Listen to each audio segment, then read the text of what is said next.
Welcome back, everyone, to The Deep Dive. This time, we're going to be diving deep into Brené Brown's Daring Greatly. Oh, yeah, a classic. It is. And, we've got a whole stack of stuff to help us really break it down, right? Yeah.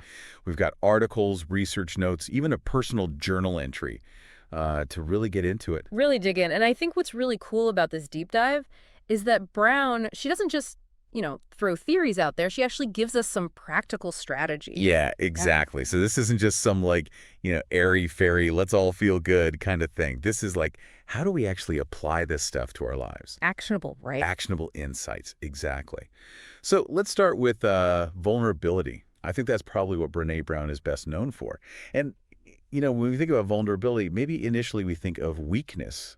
Yeah, that's a common misconception for sure. Right. In fact, even your journal entry mentioned that you were a little apprehensive about appearing weak, like in professional settings. But Brown, she totally flips that script, right? Yeah, she does. She says vulnerability is actually like the birthplace of courage, creativity, and connection. It's like that quote she uses, I think it's from Theodore Roosevelt. Yeah. About the man in the arena. It's not about Yep. being fearless. It's about being in the arena, even though, you might get your butt kicked. Totally. And one of the most compelling examples she uses to kind of illustrate this point is this story about this man who, initially he really resisted going to one of her talks. He saw vulnerability as weakness, something to be avoided at all costs. Right. But after he heard her speak, he was so moved. He was even tearful, He realized that resisting vulnerability was actually stopping him from experiencing real connection and joy. I mean, it's like all those defenses that we build up to protect ourselves from vulnerability. They end up being the very things that prevent us from actually living a full and meaningful life. Exactly. And she dives into those defenses like perfectionism, numbing, and what she calls the Viking or victim mentality. These are all ways that we try to control things, avoid that discomfort of vulnerability. But they ultimately lead to disengagement, shame, and like we were saying, missed opportunities for connection. Yeah, missed opportunities. And speaking of shame, that's another big theme in Daring Greatly. And I mean, it's all over the place in all of our source material. We've got research articles on the pervasive nature of shame, personal reflections on experiences with shame, and even that article on the negative impacts of perfectionism, which Brown really links to shame. Yeah, it's everywhere. And it's clear that shame is a really pervasive and often just debilitating emotion that impacts so many areas of our lives. Right. But Brown, she emphasizes that shame isn't a sign of weakness. It's a universal human experience. We all experience it. Yeah.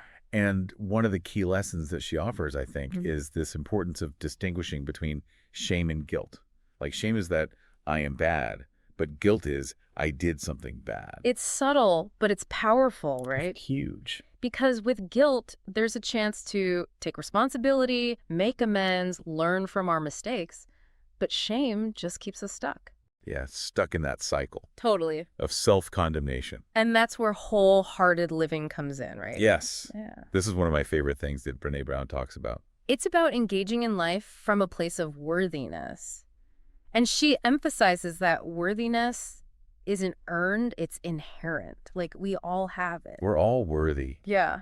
That's powerful. Yeah. And I know, especially in a culture where we're constantly being told, you're not enough, you're not thin enough, you're not rich enough, you're not successful enough, to hear that message, you are worthy just as you are, it's huge. It is. But the question then becomes, how do we actually cultivate that? Especially when, like you were saying, we've been conditioned to believe otherwise. That's where her practical advice comes in. I'm ready.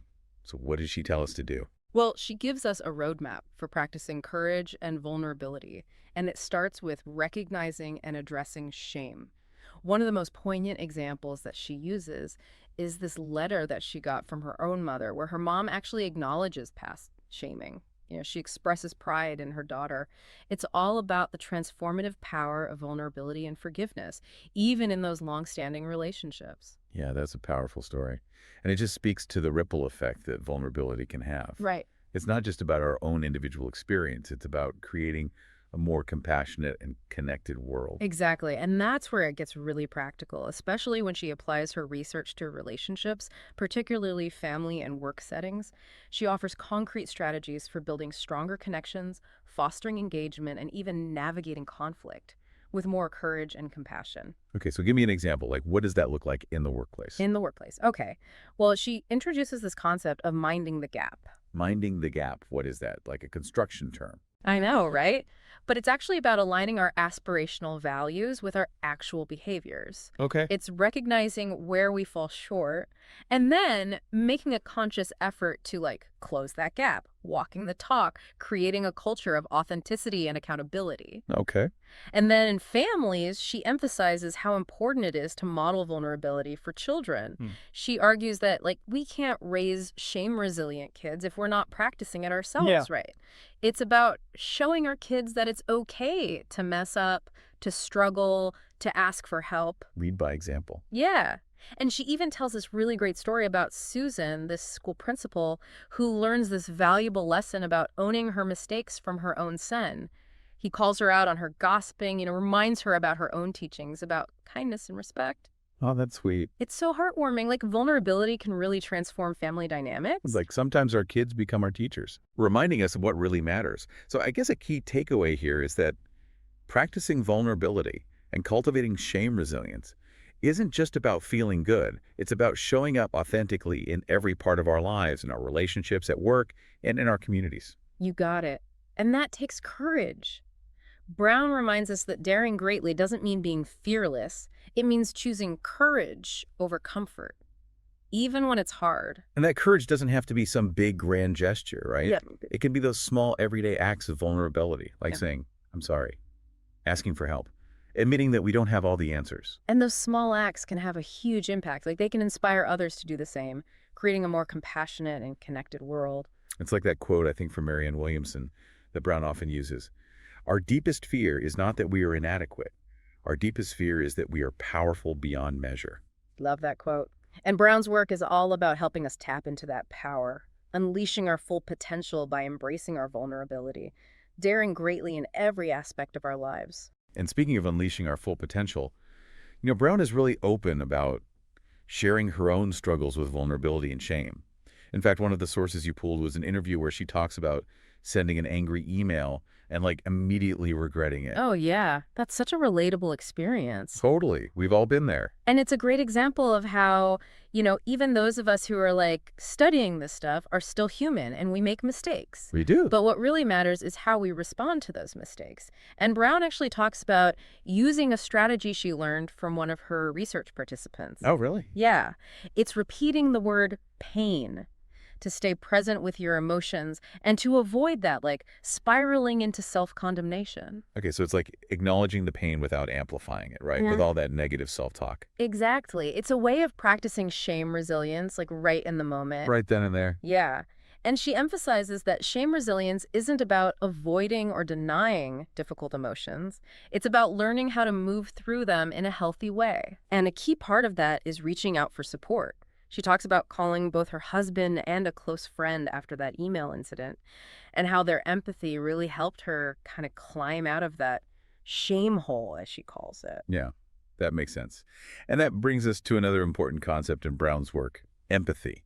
You've included a bunch of articles and research papers about the power of empathy, and it definitely seems to be a central theme in her whole approach to vulnerability and connection. Absolutely. And she defines empathy not as feeling sorry for someone, but as being able to connect with the emotion that someone's experiencing, regardless of whether or not we've had the same experience. So it's about meeting people where they are emotionally, Yeah. offering that sense of understanding and support. Exactly. And she emphasizes that there's no script for empathy. Right. There's no right or wrong way to do it. It's about listening, holding space, withholding judgment, and just conveying that message that, you're not alone in this. It's about creating a safe space for people to share their struggles without fear of judgment or rejection. And, this idea of creating a safe space, I think it's especially relevant when Brown talks about gender dynamics and the different ways that men and women experience and express shame. Right. You highlighted that section in the book where she uses that metaphor of a shipping crate labeled caution.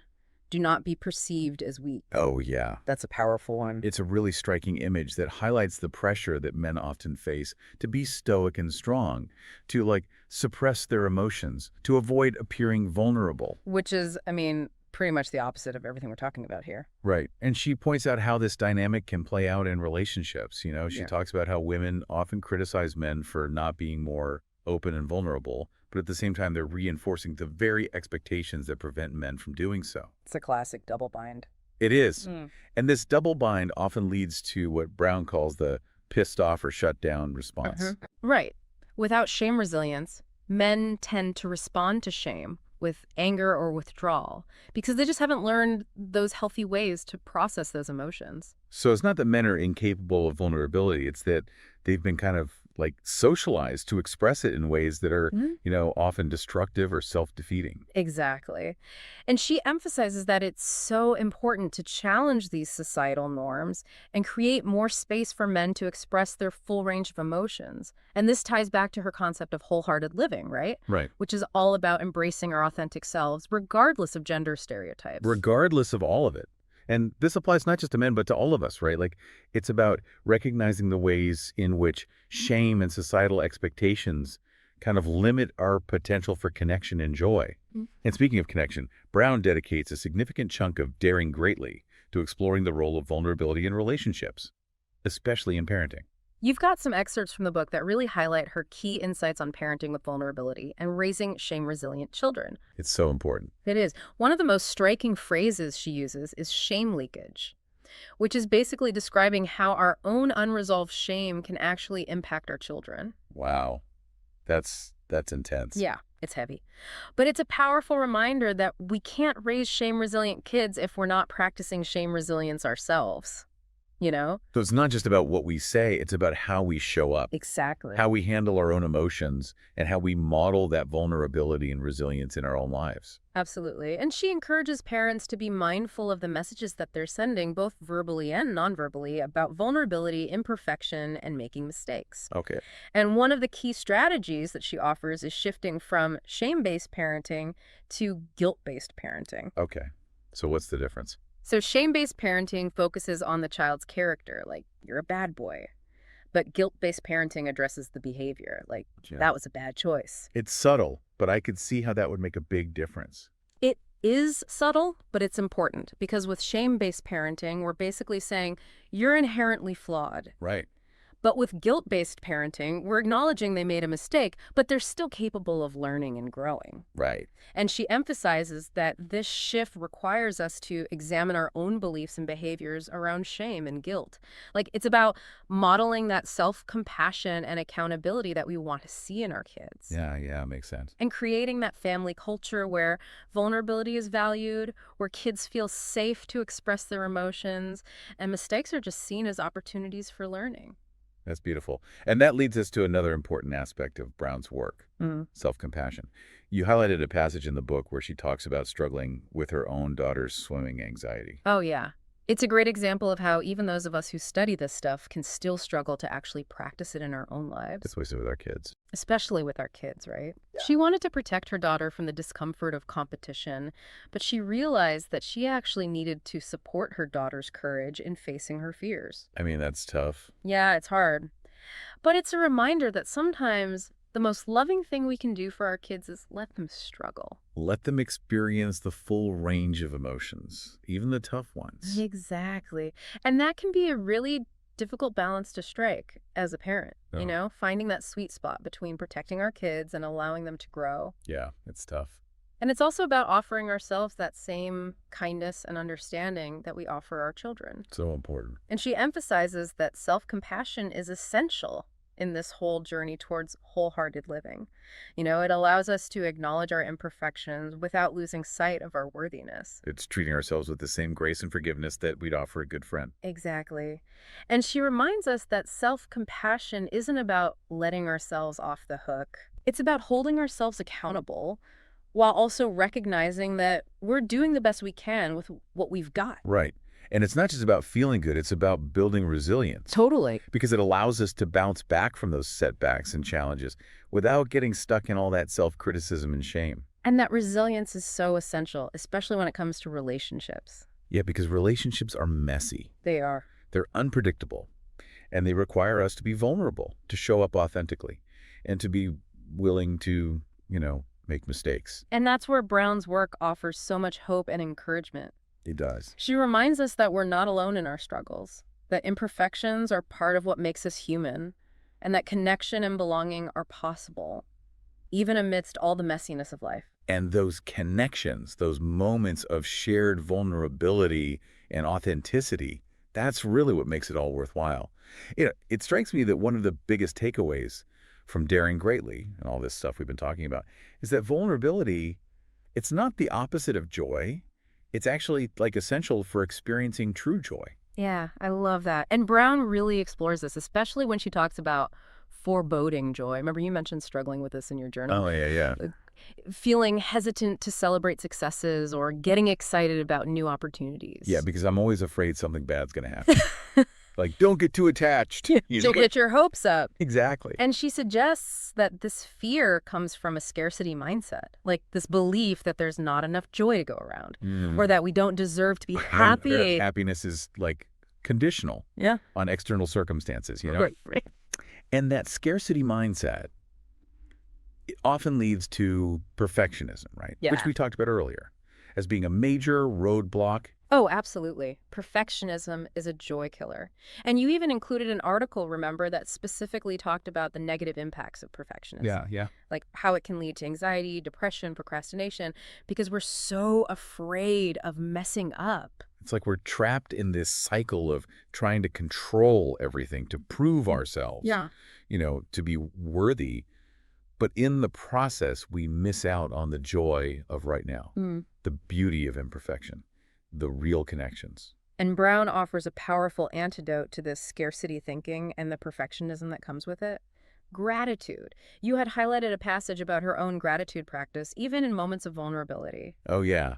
I love that, where she says, like, I'm feeling vulnerable and I'm so grateful for. Yes, it's so simple, but so powerful. Yet acknowledging the hard stuff without letting it, take over. Exactly. And it shifts our focus, right? From what we're lacking to what we have. From fear to abundance. From scarcity to enough. It's about reclaiming our joy. By appreciating the good, even when things are tough. And gratitude, it's not just about feeling good, is it? It actually changes our relationships. It totally does. When we're grateful for the people in our lives, we're more likely to be patient, understanding, forgiving, even when it's hard. It creates a more positive environment for everyone. Exactly. It's recognizing that we're all imperfect. We are. And that those imperfections are part of what makes us human and lovable. So as we wrap up this deep dive into Daring Greatly, I think it's pretty clear. Embracing vulnerability, practicing gratitude, and cultivating shame resilience, that's how we live a wholehearted life. It's about courage over comfort, connection over isolation, and authenticity over perfection. It's about showing up for ourselves and each other, flaws and all. And if you're feeling inspired to explore these ideas further and really start putting these lessons into practice, we definitely recommend checking out Daring Greatly. It's a must-read. It is. And as you continue on your own journey towards wholehearted living, we'll leave you with this. What's one area of your life where you've been holding back, where you've been afraid to be vulnerable? Ooh, good question. And how might taking a small step towards vulnerability in that area lead to greater courage, connection, or joy? Something to think about. Thanks for joining us on this deep dive into Daring Greatly. Until next time, keep diving deep and keep daring greatly.